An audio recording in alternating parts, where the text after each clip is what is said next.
Hey friends, if keyboard is making beeping noise when typing on your Windows computer, then please watch this video. I will guide you through the resolutions. The first solution is to turn off sticky keys, toggle keys and filter keys. Right click on the start button, select settings from the menu. Go to the accessibility tab on the list on the left hand side. In the right pane, scroll down and select keyboard. Turn the switches off for sticky keys, filter keys and toggle keys. The next solution is to sync the date and time. So right click on the start button and select settings from the menu. Go to the time and language tab on the list on the left hand side.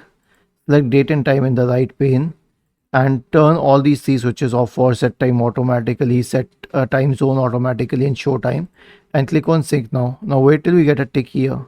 Once we get the tick, the date and time will be synced. After this, you can update the keyboard drivers. Search for device manager in the Windows search bar and open the device manager. Expand the list of keyboard drivers. Right click on the first one, select update driver and search automatically for driver. Repeat the process for all drivers, and lastly uncheck the keyboard power management. Right click on this properties power management and uncheck allow this device to wake up the computer. Click on OK and restart your computer. Was this helpful? If yes, then please subscribe to the channel. If not, then let us know in the comment section of the video on how we could help you further. Thank you for watching this video and have a nice day.